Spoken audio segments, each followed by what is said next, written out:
नमः सिद्धेभ्यः। ॐ नमः सिद्धेभ्यः। ॐ नमः सिद्धेभ्यः।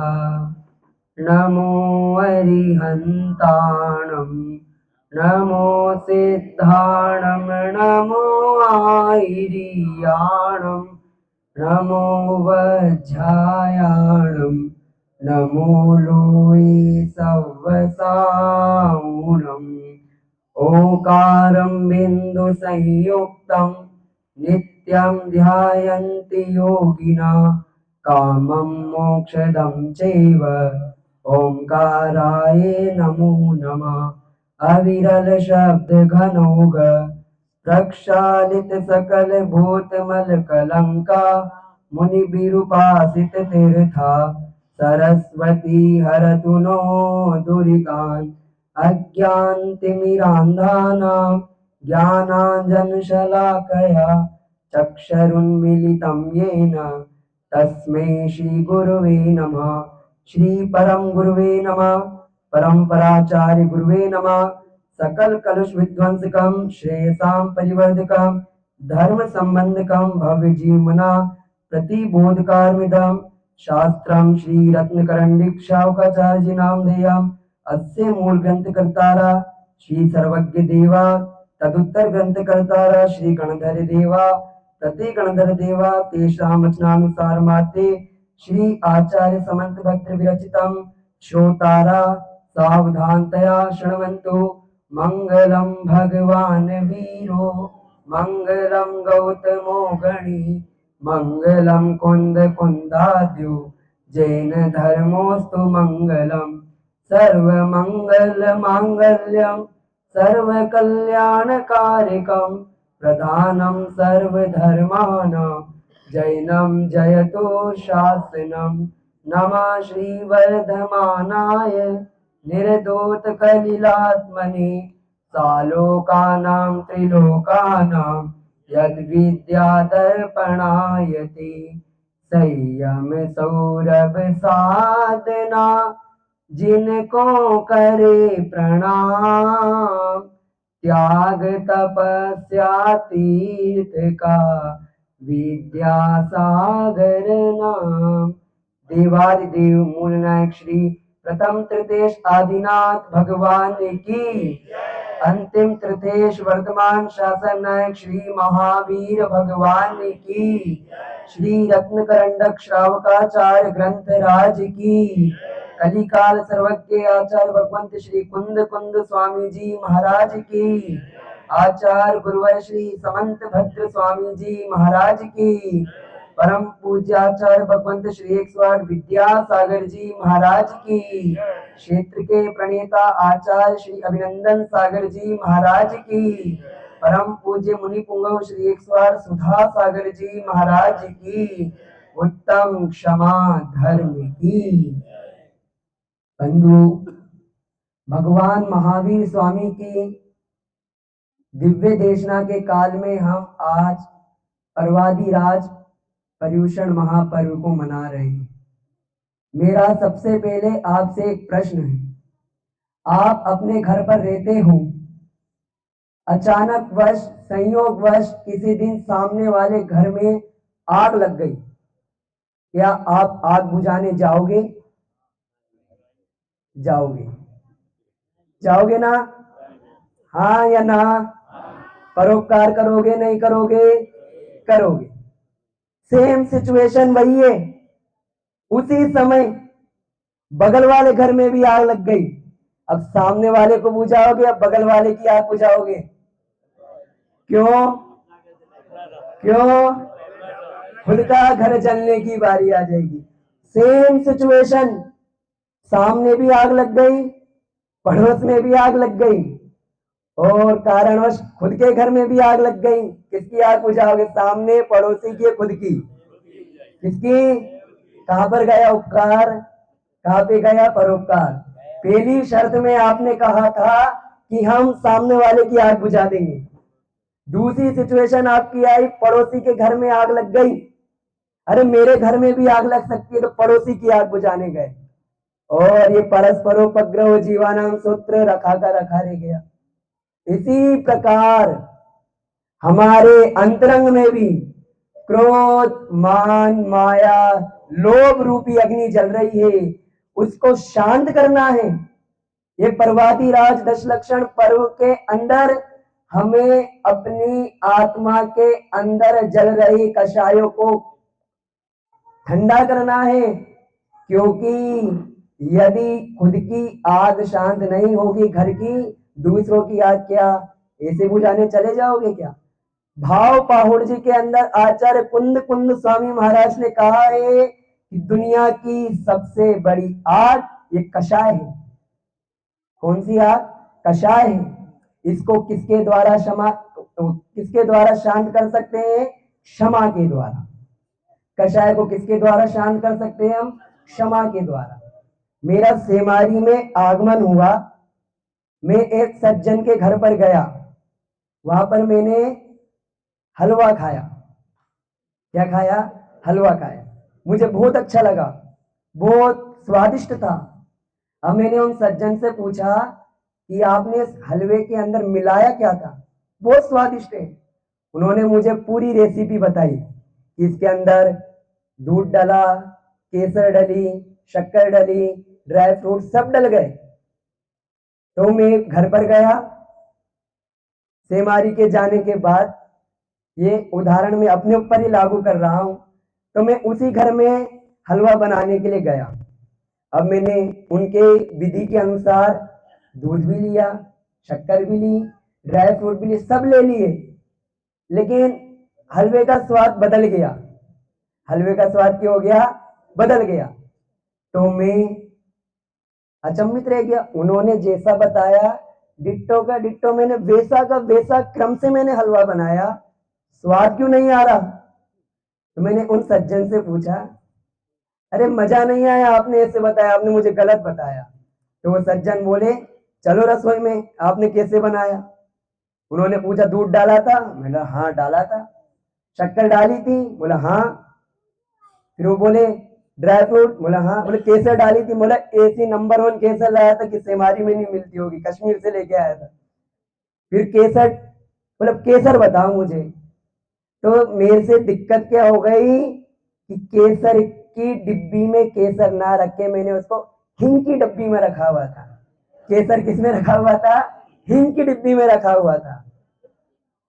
इसी प्रकार बंधुओं, 10 लक्षण महापर्व के अंतर्गत धर्म श्रवण कर लोगे और आत्मा कषायों से भरी है। जिस प्रकार केसर हिंग की डिब्बी में रखा हुआ था, अगर आपके धर्म श्रवण, आपके अच्छे वचन, आपके उपवास, व्रत, एकासन, पूजा आदि सारी क्रिया अगर वो गंदी आत्मा में, अशुद्ध आत्मा में प्रवेश करेंगे, तो वैसा हाल जैसे हलवे का हुआ था वैसा आपका हो जाएगा। बंधु, ये उत्तम क्षमा धर्म हमें समता का भाव धारण करने की शिक्षा देता है।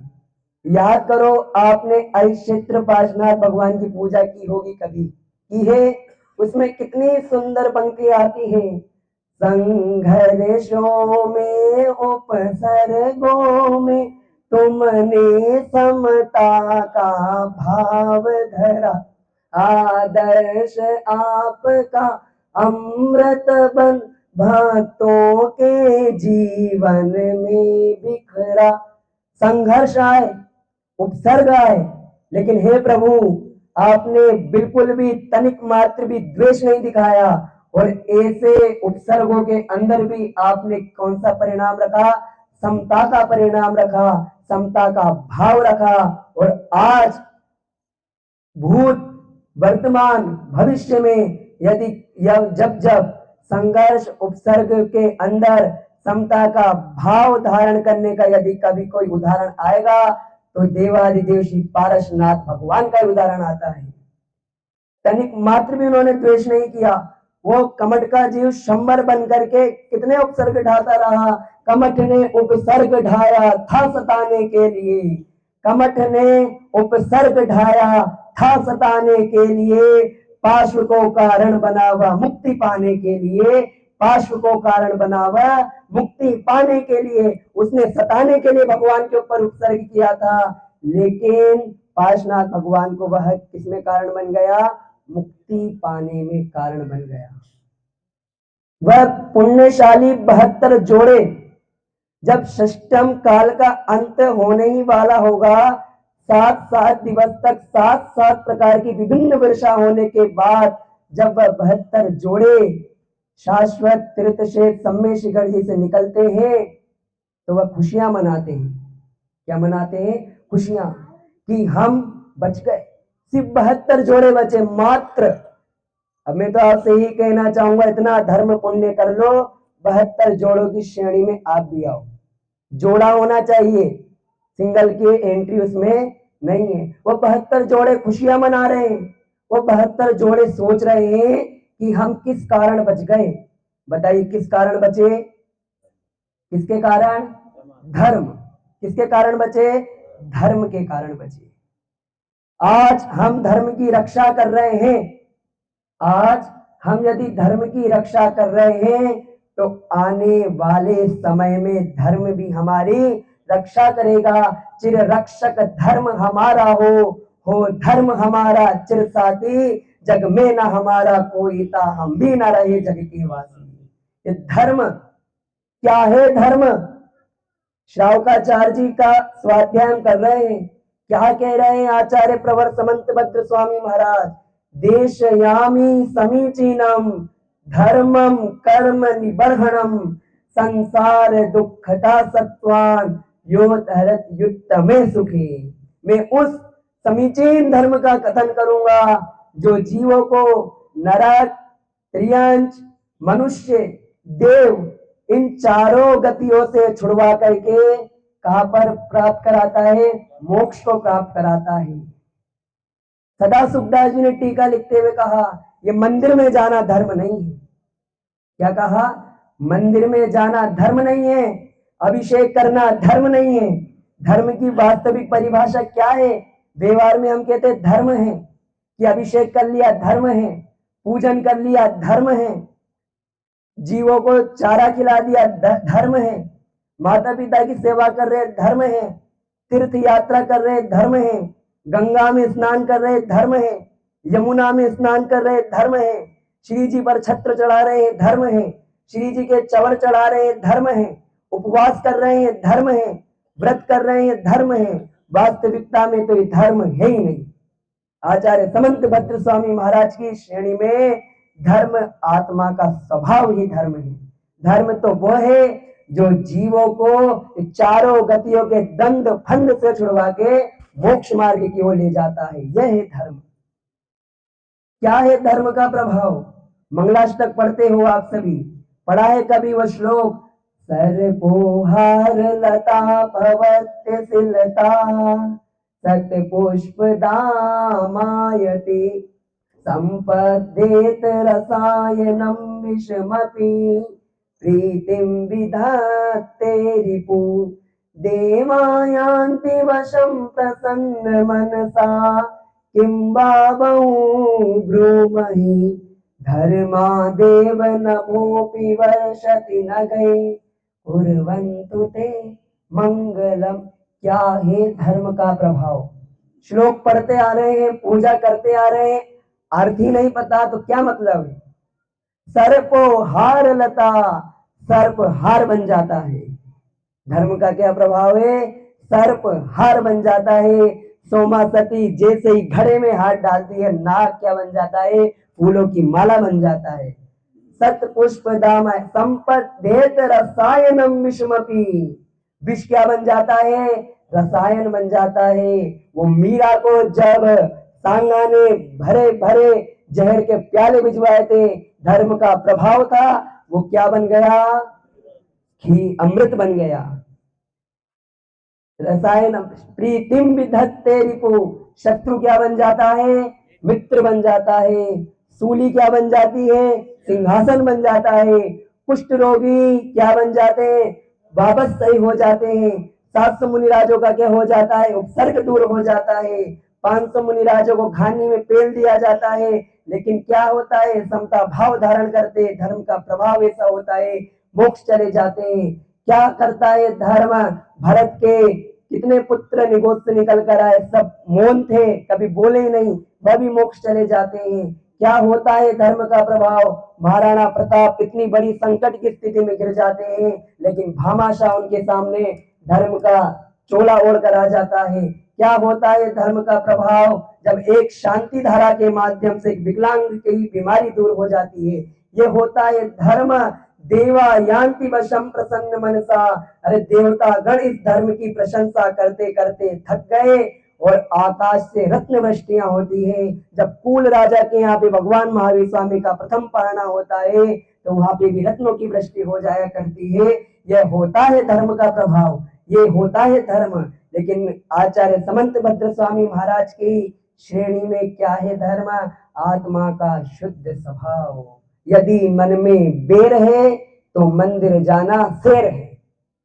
मन में कषाय कलुषता भरी, मैं कह रहा हूं जिसके मन में कषाय कलुषता भरी मंदिर मत आओ, और दुगना पाप लगेगा।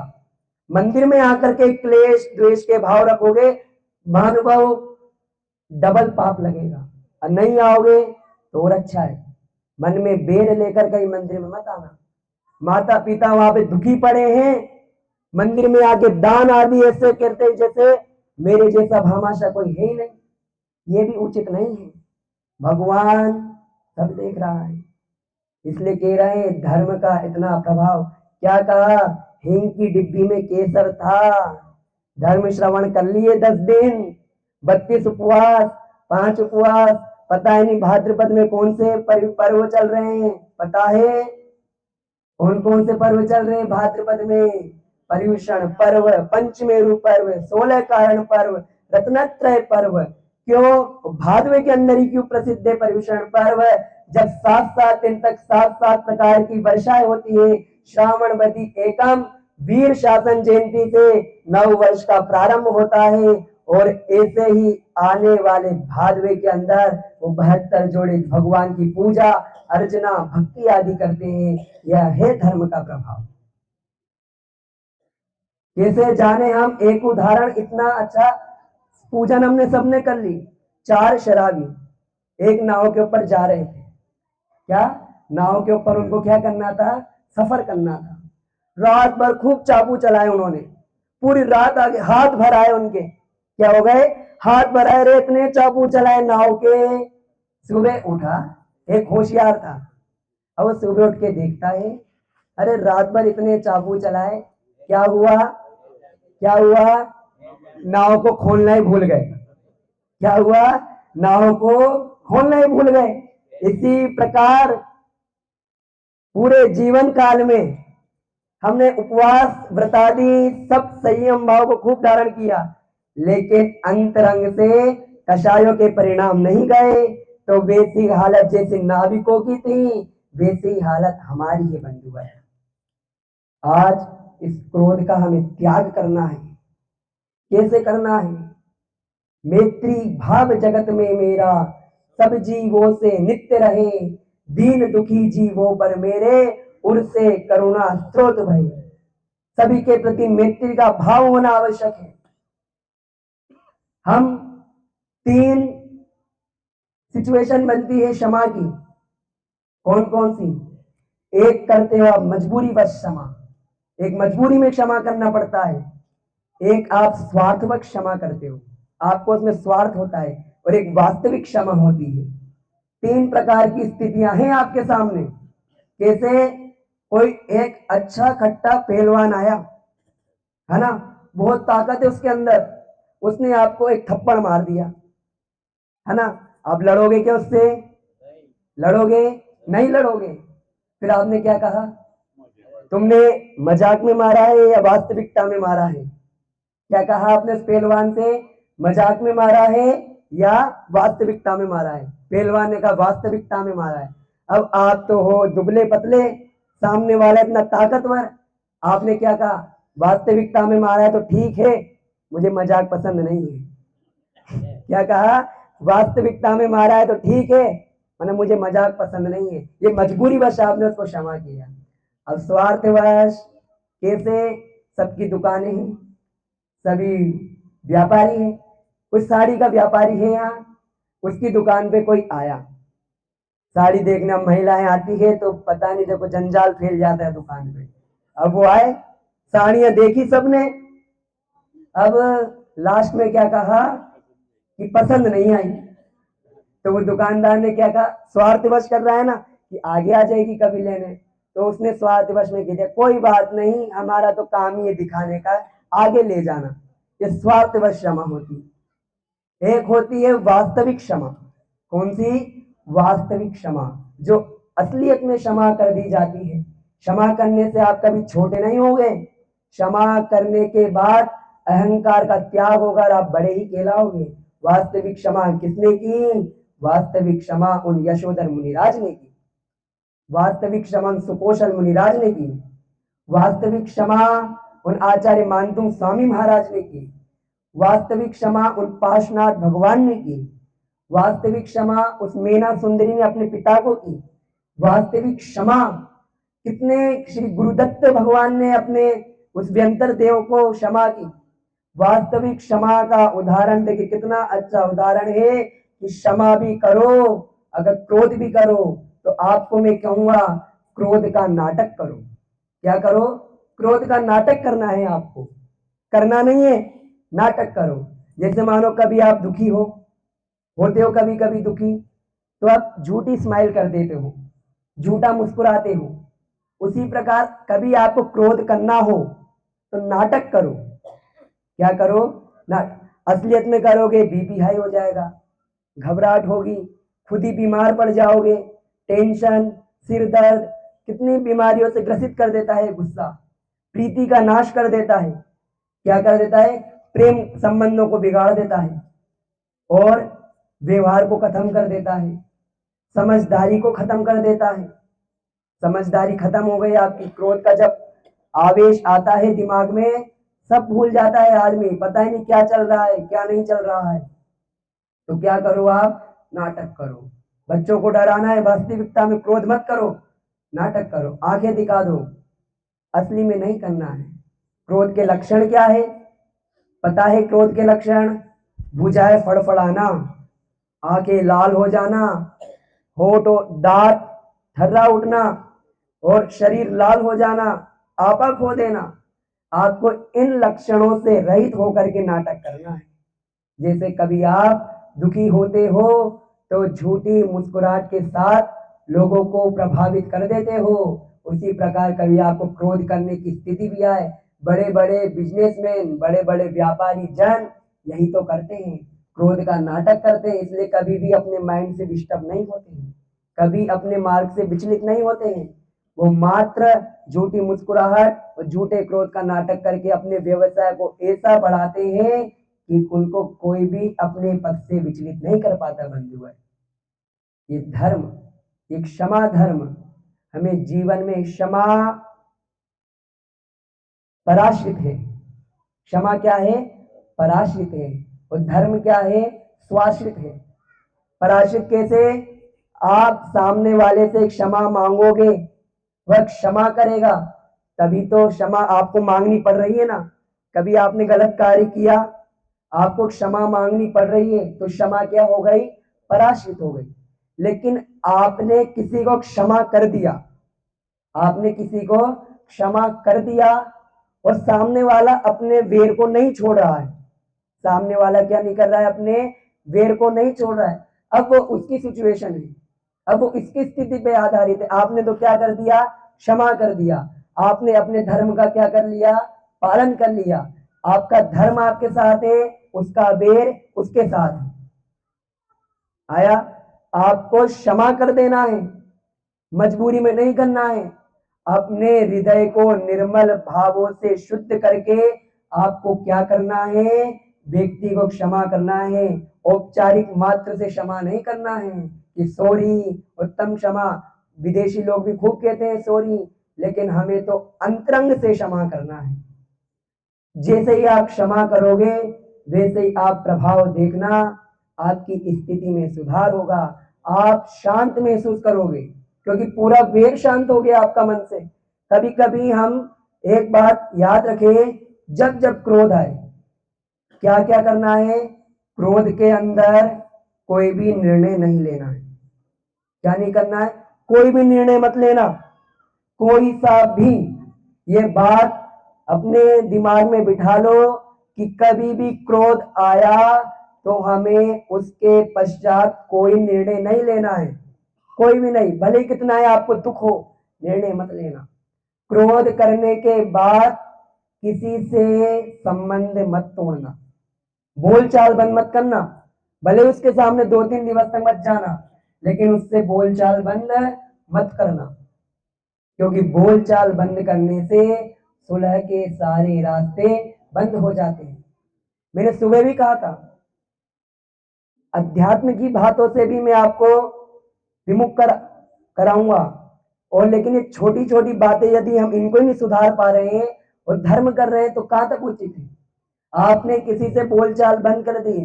पूज्यवर मुनि श्री तरुण सागर जी महाराज हमेशा कहा करते थे, खूब लड़ो, खूब झगड़ लेना, अरे पिट लेना, पीट देना, बोलचाल बंद मत करना।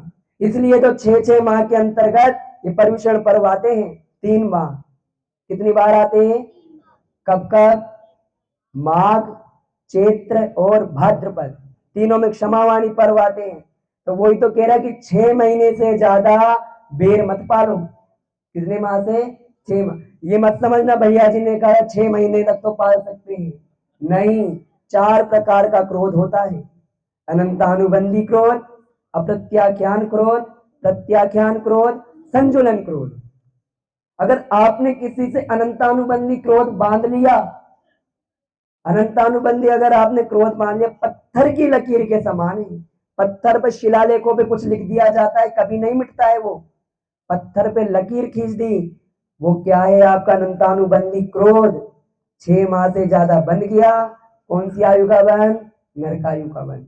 लेकिन यहाँ पे सब इतने अच्छे लोग बैठे हैं, कोई भी नरकायु का बंध नहीं करेगा। यहाँ पे इतनी सज्जन लोग बैठे हैं, इतने धर्माशित लोग बैठे हैं। ये प्रवचनों में सब कहते हैं तुम नरक में जाओगे, तुम त्रिअंश में जाओगे। अरे आदमी को डिमोटिवेट कर देते हो। नहीं, मैं तो कहूंगा आप तो सभी स्वर्ग में जाओगे। लेकिन ये मत समझना भूल जा स्वर्ग में जाएंगे तो क्रोध कर ले, क्रोध नहीं करना है। आप सभी धर्मात्मा पुण्यात्मा जीव हो। कैसे हो? क्या कहा था? 2020 की महामारी के पश्चात भी आप यहाँ पर बैठे हो, ये आपका पुण्य है, ये आपका धर्म है। मैंने पहले भी कहा, पुराने पुण्य को खर्च नहीं करना है, नए पुण्य को संग्रहित करना है, इकट्ठा करना है। तो आप सभी इतने पुण्यवान जीव हो, आप कभी भी अनंतानुबंधी क्रोध नहीं बांध सकते, आप कभी भी नरकायु का बंध नहीं करोगे। दूसरी कौन सी कषा है? अप्रत्याख्यान क्रोध। धरती की रेखा के समान, धरती पर आपने कोई रेखा खींच दी, मिट जाएगी, लकड़ी की रेखा के समान, थोड़ी देर का क्रोध है। तीसरा प्रत्याख्यान क्रोध, धूल की रेखा के समान, धूल पे रेखा खींच देते हैं, मिट जाती है थोड़े समय पश्चात। और चौथा कौन सी है? संजुलन क्रोध, पानी की लकीर के समान। तो कौन सा क्रोध कर लेना? संजुलन कर कर ही रह जाना, संजुलन कर कर ही रह जाना बंधु वर्ग। वरना अगर अनंतानुबंधी क्रोध कर रहे हो तो जिनेंद्र भगवान की दृष्टि में अभव्य मिथ्या दृष्टि हो। क्या हो? अभव्य मिथ्या दृष्टि। करोड़ों अरबों खरबों सूर्य इस भरत क्षेत्र में उग जाए, कितने? करोड़ों अरबों खरबों सूर्य इस धरती पर उग गए तो भी उल्लू को दिन में नहीं दिखा सकते, उल्लू को दिन में नहीं दिखा सकते वो सूर्य। उसी प्रकार भरत क्षेत्र में आदिनाथ भगवान से लेके महावीर भगवान तक के 24 समवशरण एक साथ भी भरत क्षेत्र में लग गए ना, अभव्य मिथ्या दृष्टि रत्नत्रय को धारण नहीं कर सकता है। 24 तीर्थंकरों के समवशरण एक साथ लगा रहे हैं। वो देखो उस पुल में क्या कमी थी, आदिनाथ जैसे दादा थे, है ना, यशस्वी सुनंदा जैसी दादी, भरत जैसे पिता, बाहुबली जैसे चाचा, ब्राह्मी सुंदरी जैसी बुआ, अनंत वीर जैसे प्रथम मोक्षगामी। उसके पश्चात भी उस मारीच ने क्या किया? द्वेष भाव के कारण। कौन सा भाव था? द्वेष भाव के कारण दुनिया के सबसे बड़े कुल को कलंकित किया उसने, भगवान के समो शरण में जाकर ही भगवान को गालियां दी, अपने मत तैयार कर गए। आज भगवान महावीर स्वामी वेदी पर बैठे हैं, हमें फंसा गए। कैसे फंसा गए? 363 मतों को तैयार करेंगे। ये जितने मत दिख रहे हैं ना आपको आज, पूरे विश्व में जैन धर्म का डंका बज रहा होता अगर मारिस ने 363 मतों का खंडन नहीं किया होता। 363 मत, जितने भी चावाक दर्शन, कितने ही दर्शन हो, ये सब किसकी देन है? उस मारी जी की देन है बंधुओं। ये द्वेष था उसको, दुनिया के सबसे बड़े कुल को भी नहीं सुहा पाया उसको। हम तो किस खेत की मूली है? अपने दादा के समो शरण के अंदर ही जाके भगवान को गालियां दे रहा है, ऐसा निकृष्ट कार्य। और यदि हम अभव्य मिथ्या दृष्टि है, यहाँ पे तो कोई नहीं है, कोई नहीं है। जैन पर्याय प्राप्ति, ये तो कहीं ना कहीं तीव्र पुण्य का उदय है। इतने तीव्र पुण्य का उदय है कि भरत क्षेत्र के आर्यखंड में, जम्मू भरत क्षेत्र में आप पैदा हुए, भारत देश का देश मिल गया। वरना और कोई देश इतना स्वतंत्र है जो आपको धर्म करने की इतनी परमिशन देता हो? नहीं है। फिर भारत में भी इतना अच्छा राज्य मिल गया, राजस्थान मिल गया, और राजस्थान में भी इतना अच्छा इलाका मिल गया, इतना अच्छा एरिया है आपका वागड़ क्षेत्र, सेमारी जैसा नगर मिल गया। राजस्थान का बुंदेलखंड कहलाता है वागड़ क्षेत्र। अब ताली बजा दो आप अपने लिए, क्योंकि बुंदेलखंड एकमात्र ऐसा क्षेत्र है भारत देश का, मध्य प्रदेश में, जिसने दुनिया को धर्म करना सिखाया है। और राजस्थान में यदि कोई क्षेत्र है तो वो वागड़ क्षेत्र है। और वागड़ क्षेत्र में भी अभी इस सेमारी जैसी नगरी में इतने लोग, इतने बच्चे धर्म की ओर प्रभावित होते हैं, तो कहीं ना कहीं बंधुओं ये आदिनाथ भगवान का अतिशय है, आदिनाथ भगवान का चमत्कार है, आपका तीव्र पुण्य उदय है कि आप राजस्थान के बुंदेलखंड में आपका जन्म हुआ। तो फिर अब क्या करना है? क्या करोगे? क्रोध करोगे क्या? नहीं करना है। आज घर पे जाना है आपको, पूरे दुश्मनों की लिस्ट तैयार कर लो, पूरी, सब। अरे कहीं ना कहीं तो निकलेगा, कहीं ना कहीं आपको दुश्मन मिलेगा। पूरी लिस्ट तैयार करो कि फलाना तारीख को फलाना बजे इससे मेरी लड़ाई हुई, याद करो, और उससे जाके क्षमा मांगो। देखो क्षमा, अभी क्रोध करना, अब क्रोध कभी आएगा ही नहीं। अब सेमारी के अंदर मैं आया, पहले दिन ही मैंने देखा पति पत्नी जी थे, तो पत्नी जी अपने पति से कहती है, मैं तुमसे परेशान हो गई हूं, मैं तो मायके जा रही हूं। क्या कहा? मैं तो तुमसे परेशान हूं, मैं तो मायके जा रही हूं। अब पति जी ने क्रोध नहीं किया, बोला मैं पीछे पीछे आ जाऊंगा, बहुत दिन हो गए ससुराल गए हुए, उनसे भी मिल लूंगा और तुम्हारे पीछे पीछे चल पड़ूंगा। ऐसा आपको कभी क्रोध का निमित्त उत्पन्न होने ही नहीं देना है बंधुवर, कारण ही मत उत्पन्न होने दो। क्या करना है? क्रोधी को नष्ट नहीं करना है, क्रोध को नष्ट करना है ना? कुत्ते को लाठी मारोगे, वो मारने वाले के ऊपर नहीं झपटेगा, लाठी पे झपटेगा। और कभी डंडा शेर के ऊपर मार के देखना, आपको झपट लेगा। शेर की तरह क्रोध मत करो, श्वान की तरह कर लो। क्रोधी को नष्ट नहीं करना है, क्रोध को नष्ट करना है। मैंने कहा डायरी बनाओ, जितने भी क्रोध, जिनके प्रति आपने बैर पाला है, शत्रुता पाली है, बंधुवर्ग लेट ना हो जाए। क्या पता 6 माह से अधिक हो गए हो, आप भी कमट की श्रेणी में आ जाओ। कब अपकर्ष काल पड़ जाए, कब आयु कर्म का बंध हो गया, कब आयु कर्म का बंध आपको हो जाए। यदि मैंने कहा 31 उपवास हुए, 32वां उपवास होने ही वाला था, 32वें उपवास को पूरा होने में सिर्फ 25 मिनट बाकी थे। उन्हीं 25 मिनट में आपका अपकर्ष काल आया और आपने उसी समय में किसी के प्रति द्वेष पाला होगा, आप नरकायु का बंद कर चुके होंगे। और अगर एक बार हो जाता है, मैंने कहा कोई नहीं जाएगा, लेकिन हो गया तो कितने ही तप उपवास कर लो, आयु कर्म की पोजीशन को आप चेंज नहीं कर सकते, स्थिति को तो घटा सकते हो, सबसे बड़ा उदाहरण श्रेणिक राजा, है ना। क्या कर लिया उसने, नरकायु का बंद कर लिया, 7 नरक का।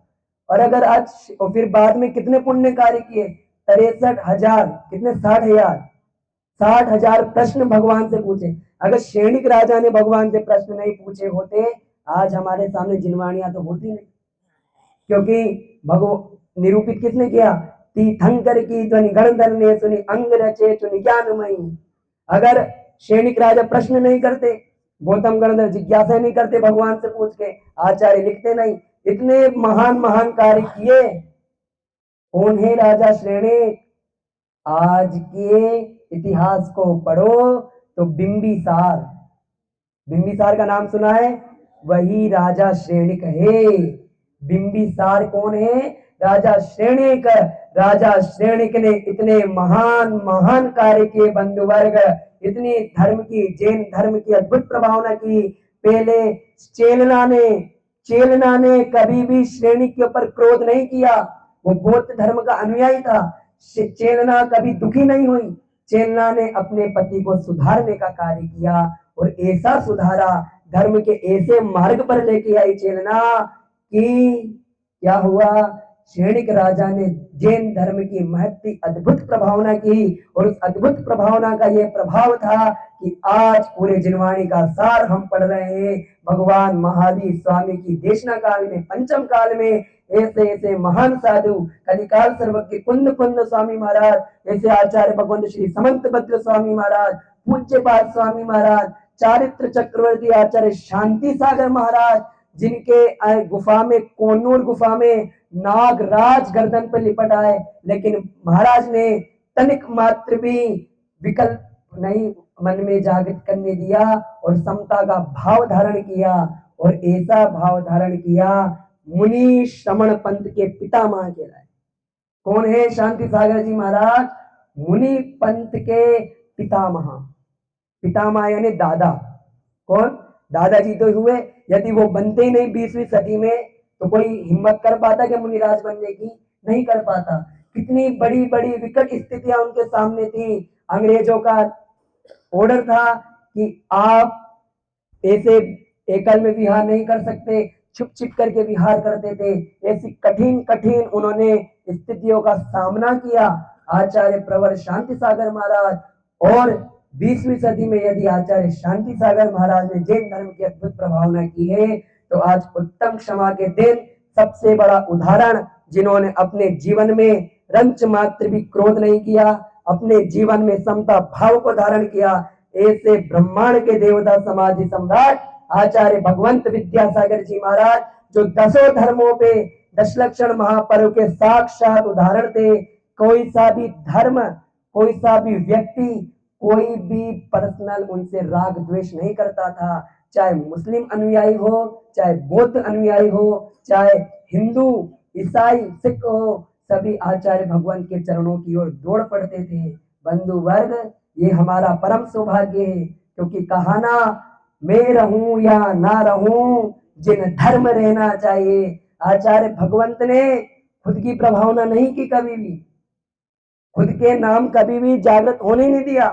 उन्होंने तो जैन धर्म की प्रभावना की है। आचार्य श्री ने कभी अपने प्रवचनों से अपनी प्रभावना नहीं की, चर्या से। आप भी अपनी चर्या का ऐसा पालन करो, आप भी लोगों को ऐसा बताओ, मात्र ढोंग दिखावा नहीं, वास्तविकता से आप लोगों को सहजता, सरलता, शुक्रता का परिणाम दिखा करके अपनी चर्या को दिखाओ। आपकी भी, आपके माध्यम से यदि धर्म की महती प्रभावना हो रही है, तो दुनिया के लिए और क्या चाहिए। ये वागड़ क्षेत्र, ये बुंदेलखंड, लघु बुंदेलखंड, क्या लघु, जैसे समेसार लघु समेसार, उसी प्रकार बुंदेलखंड, ये लघु बुंदेलखंड। ऐसे ऐसे पुण्यात्मा जीव भी यहाँ पर है, जो निरंतर शायद 30-40 वर्षों से यहाँ पे स्वाध्याय चल रहा है। कभी स्वाध्याय की श्रेणी को कभी बंद होने ही नहीं दिया। आप अपने जीवन में आज के इस प्रवचन से 3 महत्वपूर्ण सूत्र लेकर जाओ। क्या, दुश्मनों की लिस्ट तैयार करनी है, उनसे क्षमा मांगनी। 9 दिन का समय है, मार्दव से लेके आकिंचन्य तक। मैं पहले कह रहा हूं, क्षमा मार्दव आर्जव शोच भावे, सत्य शोच संयम तप उत्तम, क्षमा मार्दव आर्जव भावे, आर्जव तक तो भावे, शोच सत्य संयम तप त्याग उपाय। त्याग तक जितना करना है कर लो। आकिंचन्य ब्रह्मचर्य धर्म कुछ भी नहीं करवाने वाला है, वो तो 8 धर्मों का सार है। और मात्र क्षमावाणी के दिन रथ यात्रा में सम्मिलित होके भगवान को ले जा करके फोटो खिंचवा करके मात्र उस पर्यूषण पर्व की एल्बम को बंद कर दिया 25 का, तो कोई सार्थकता नहीं है। ये धर्म हमें बता रहा है वो हींग की डिब्बी की तरह, केसर को हींग की डिब्बी में नहीं रखना, केसर को तो केसर की डिब्बी में ही रखना है। उसी प्रकार आज आप इतने धर्म श्रवण करके यहाँ से जा रहे हो तो किसमें रखना है? अशुद्ध आत्मा में या शुद्ध आत्मा में? शुद्ध आत्मा में। और क्या भावना भानी है भगवान से, क्या भावना भाव गया। आज उत्तम क्षमा के दिन में 5 स्थावर जीवों की हिंसा करता हूँ, त्रस्कायिक जीवों की हिंसा करता हूँ, उनके प्रति भी तो क्षमा का भाव लो, क्योंकि अनंतानंत कितने काल से हम जीवों की हिंसा करते आ रहे हैं। आज इस प्रवचन सभा से आप क्षमा मांगो। मैंने भूत वर्तमान में जितने भी अनंतानंत जीवों की हिंसा की है, मैं मन से, वचन से, काय से उन जीवों से क्षमा मांगता हूं। क्षमा पराश्रित है, अब वो उनके हक में है कि वो आपको क्षमा करेंगे नहीं करेंगे, लेकिन धर्म क्या है? स्वाश्रित है। धर्म स्वाश्रित है। आपने अपने धर्म का पालन कर लिया, पड़ोसी सामने वाले की आग बुझाने के लिए तो तैयार हो गए, हम बुझाएंगे हम बुझाएंगे। जब बगल वाले में लगी इसकी बुझाएंगे, खुद के में लग गई, वो दोनों तो साइड में, पहले खुद की आग बुझाएंगे। उसी तरह पूज्य पाद स्वामी महाराज कह रहे हैं, स्व उपकार। पहले किसका उपकार करो? स्व। खुद का तो करो, खुद का पानी तो छानो, फिर कुआं छानने जाना। मैं एक संस्मरण के माध्यम से अपनी बात को विराम दूंगा। एक बार एक जीवात्मा, भव्य जीव आचार्य कुंद कुंद स्वामी महाराज के पास गया, और सेमारी का ही था वो, शायद पूर्व भाव में सेमारी का उदाहरण चलेगा अब 10 दिन तक, है ना। तो उसने कहा कुंद कुंद महाराज से, भगवान मैं क्रोध नहीं करना चाहता, मैं किसी से बैर नहीं पालना चाहता, लेकिन ये जालिम दुनिया ऐसी है कि मुझे क्रोध दिलाती है। कि कारण कौन बनती है? कि दुनिया मेरे क्रोध में कारण बनती है। तो आचार्य कुंद कुंद साई महाराज ने प्रश्न किया, कुएं में बाल्टी डालोगे तो क्या निकलेगा? जवाब आया, पानी। फिर आचार्य महाराज ने पूछा, अगर कुएं में पानी नहीं हो तो क्या निकलेगा? बोले महाराज जी खाली बाल्टी निकलेगी, पानी नहीं निकलेगा। तो आचार्य महाराज ने इस सुक्ति के माध्यम से छोटी सी बात में कितनी बड़ी बात कह डाली। जिस प्रकार कुएं में पानी नहीं है तो बाल्टी की क्या ताकत जो पानी निकाल पाए। अगर आपके भीतर में क्रोध के कारण ही नहीं होंगे, क्रोध ही नहीं होगा, तो सामने वाले की क्या वजह जो आपके अंदर से क्रोध उत्पन्न करा पाए। आपको तो खुद तैयार रहना है। जिस प्रकार तैयारी करते हो किसी यात्रा पे जाने के लिए, बैग तैयार कर लिया, ये सामान तैयार कर लिया, वस्त्रों को रख लिया, उसी प्रकार आज पहले स्टेशन पे आ गए हो, कल से गाड़ी रवाना हो गई थी, 9 स्टेशनों पे और जाना है, अच्छे से तैयारी कर लो। काहे कि आज मैंने क्रोध को त्याग करके अपने बैग में क्षमा को रख लिया है, कल मान को त्याग करके मार्दव को रखूंगा।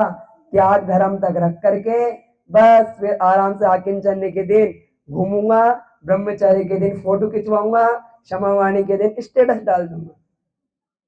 यही होगा ना।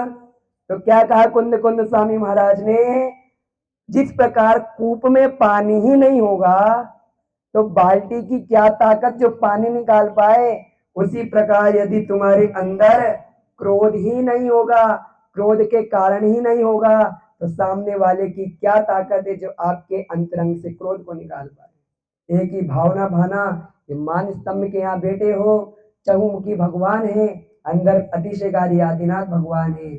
आज क्षमा याचना कैसे करके जाओ, मैंने जो जो पाप किए वह सब माफ करो, खड़ा अदालत में हूँ स्वामी अब इंसाफ करो, मेरे अपराधों को गुरुवर हो, मेरे अपराधों को प्रभुवर आज क्षमा कर दो। अब अपनी भावना बताओ क्या है, बोलो। मेरा अंतिम मरण समाधि, देखो कहा मरण कहाँ पे प्राप्त करना चाहते हो, तो सब बोलो, मेरा अंतिम मरण समाधि। आवाज नहीं आई, मेरा अंतिम मरण समाधि। देखो अभी भी हाथों को निकलना भगवान की तरफ है, तो है ना, सारे अपराधों की क्षमा मांग लो, जितने भूतकाल में जितने जीवों की हिंसा की है सबसे क्या मांग लो, क्षमा याचना कर लो। 3 सिद्धांत याद रखो, क्रोध के बाद कोई निर्णय नहीं लेना है, क्रोध के बाद किसी से संबंध नहीं बिगाड़ना है, क्रोध के बाद कोई सी बोलचाल बंद नहीं करना है, और क्रोध के बाद किसी से भी बोलचाल हो गया, संबंध हो गया, द्वेष मत पालना। अगर ऊपर ऊपर से मानो कोई लड़ पड़ा, समाज ने एकत्रित कर दिया, औपचारिक मात्र से क्षमा मांगी, लेकिन अंतरंग में क्या पल रहा है, अभी भी द्वेष। अगर मैंने कहा संतुलन तक सीमित रहना, अनंतानुबंधी तक मत पहुंचने देना बंधु वर्ग। इस प्रकार हम भी उत्तम क्षमा के दिन आचार्य समंत भद्र स्वामी महाराज के कहे अनुसार धर्म मंदिरों में, अनाथालय में, पक्षियों को दाना देने में, गाय को चारा देने में, शांति धारा करने में नहीं है, ये मत समझना नहीं है, ये लोक व्यवहार का धर्म है। अगर निश्चय का धर्म है तो आत्मा का स्वभाव, निश्चय का धर्म क्या है, जो आपको चारों गतियों से छुड़वा करके कहां पर ले जाए, परम मोक्ष पद को प्राप्त कराए।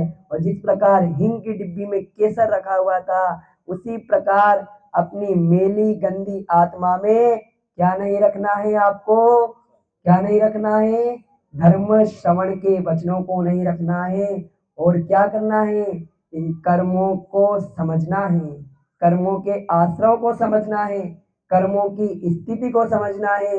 एक बार ही मौका देता है, क्यों, कर्म एक बार ही आपको अवसर देंगे, कर्म एक बार ही आपको अवसर देंगे। ये पर्युषण पर्व आपको अनेक अवसर दे रहे हैं, लेकिन क्या पता किसी ने देखा है, किसी को पता है कि मैं 2026 का पर्युषण पर्व मना रहा हूँ, नहीं पता। तो देखो वो गाना मुझे बहुत अच्छा लगता है, अपना हर दिन ऐसे जियो जैसे कि आखिरी हो। तो आप भी ऐसे धर्म करते रहो। कभी कभी इन पाश्चात्य परंपरा के भी ऐसे ऐसे संगीत आ जाते हैं जो हमें क्या कर देते हैं, बड़ा सा बड़ा उपदेश प्रदान कर देते हैं। आपको पता नहीं है 2026 का पर्युषण पर्व हम कैसे मनाएंगे, आपको तो पता है हम 2025 में तो है, हमें तो ये भी नहीं पता कि कल मार्दो धर्म भी मना पाएंगे ना मना पाएंगे, नहीं पता है। तो आप ऐसे धर्म पर सुदृढ़ सिद्धांत करो, मैत्री भाव जगत में मेरा, सब जीवों से नित्य रहे, दीन दुखी जीवों पर मेरे, उर से करुणा स्रोत बहे।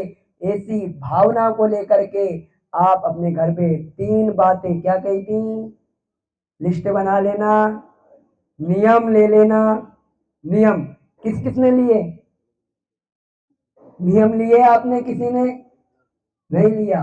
चलिए आपका आज इस प्रवचन सभा से एक नियम है, कल दोपहर 12 बजे से, कल दोपहर 12 बजे से बात करने के अलावा 5 बजे तक आप मोबाइल नहीं चलाओगे। बात कर सकते हो, छूट है, लेकिन चलाओगे नहीं। देखो अब यहां से दिया जाएगा, श्रावकाचार ग्रंथराज सामने है, अब तो लेना पड़ेगा, मैंने कहा था खुद लेकर आ जाओ, है ना। और स्वाध्याय ऐसा मजबूत बनाओ कि आसान से आसान प्रश्नों के भी जवाब दो। चलो एक बार, आज किन 6 व्यक्तियों ने आज जवाब दिए थे, एक बार अपना हाथ ऊंचा करो, नाम याद नहीं मुझे, 2 याद है, कुंजलता जी, चंद्रकांता जी, है ना? नहीं, कांति जी आप रह गए थे। आप हाथ ऊपर करो। छह, छह। लीना जी, छह व्यक्ति थे। एक बार इनके लिए जोरदार तालियां बजाओ।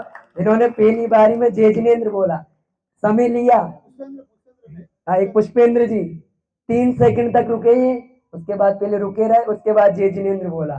कल से तुरंत बोलना है, आपकी आदत छूट जाए। और संकल्प ऐसा लो, मैंने कल भगवान से भी भावना भाई थी कि 3 चीजें, किसी भी श्रद्धालु को बीमार मत पड़ने देना, कल आती, है ना?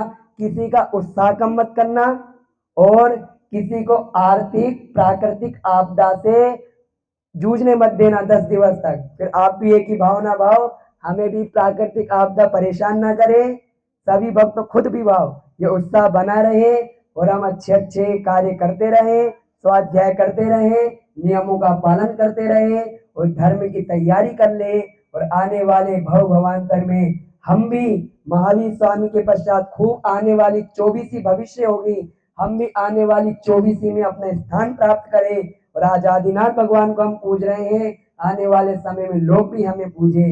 इसी मंगलमय भावना के साथ बोले उत्तम क्षमा धर्म की, आदिनाथ भगवान की। बंद कर।